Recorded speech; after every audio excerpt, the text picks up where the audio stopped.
what was the moment for you guys when you realized that, all right, regular show is back. We're in studio now. We feel the essence of the show is truly back to what it was when it began.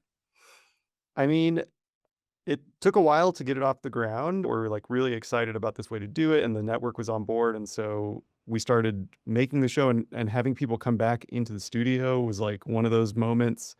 And then I think even just like the first record coming back and actually doing in-house records where we were an ensemble cast sitting in the same room because before that, during the pandemic, everything was like recording in your closet over Zoom.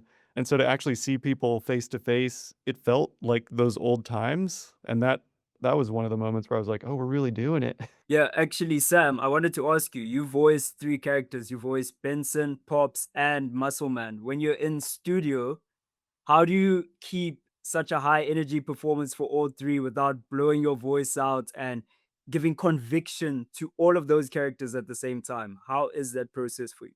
Well, when they're all in there together, I think it makes it a little easier because they are so different from each other. Like one is pretty much my own voice, Benson, and then Pops is so high, and then Muscle Man is like, gravelly, like throaty.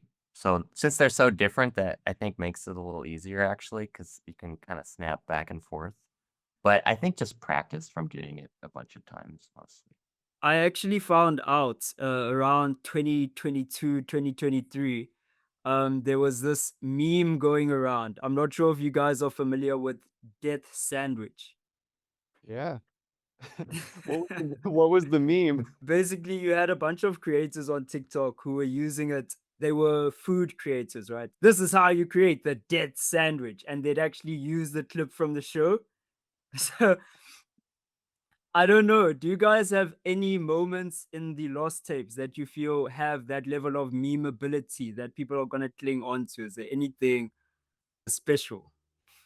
I mean, all of the stuff that we put into the show is like us trying to crack each other up. And, that is like a Mhm. great example of one where it was like, this is just really funny to us.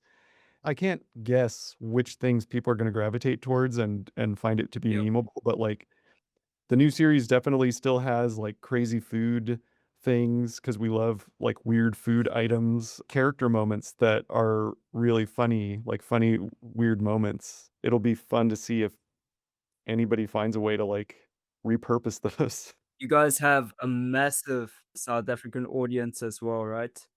How does it feel knowing that you guys have managed to influence kids on the other side of the world through Cartoon Network? I mean, it feels good to know that the humor e extends beyond, like, our bubble. I mean, again, we've always just tried to make things for ourselves and stuff that makes us laugh, and then to find out that it's working, like, in different cultures and different countries and everything is I don't know. It feels nice to be like, "Oh, we've made something that could potentially be a little bit more universal." Like, we don't tend to do really specific kind of pop culture jokes or things that would be, uh, I don't know, too, like, niche. It's all pretty mundane, everyday life type situations that then go out of control. We're always just, like, making it for ourselves, and we're just kind of in this, like, really insular bubble of, like, working in the studio and trying to, like, make each other laugh, and when we go to the records, like that's actually one of my favorite things is when we are in the record because I get to hear, Sam and Bill kind of reacting to the material where it's like, Mhm. we've been working on it and trying to figure it out, but I'm like, "Oh, if Sam's laughing, it's good." Yeah, I think it's hard to So, fathom when someone comes up to you at like a convention or something and it's like, "Oh, thanks for my childhood." And you're like, "Oh, wow. That's right. A lot of yeah. people watch this show on." How would you guys give me an elevator pitch, 30 seconds? Why should I watch regular show The Lost Tapes? I would just say, without giving away anything, it's like made in with the same spirit of people just trying to make each other laugh and make something that's funny.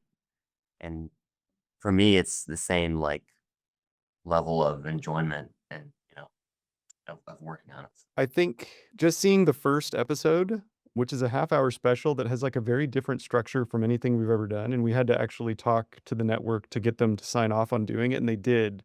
And I'm really Wow. excited about how it just gets us back into the series, I'm very anti-spoiler, so I don't want to say much more than that, but I'm like, the way that that episode works and gets you into it really sells you on like, oh, this is a funny show. Coming back, we had fresh eyes and a lot of new ideas that we never would have come up with back then after doing like over 200 episodes. So, you know, I'm really excited for people to see it. We've just like finished the whole season, and now I like really can't wait for May 11th when those first episodes drop. Yeah, that's always awesome to hear from the audience perspective. If you guys enjoyed it, I know that we're gonna feast on the nuggets. Props to you guys on the show. It's really cool to talk to you guys, and all the best with the Lost Tapes. I think it's gonna be a smash. Oh, thank you so much. Thank you.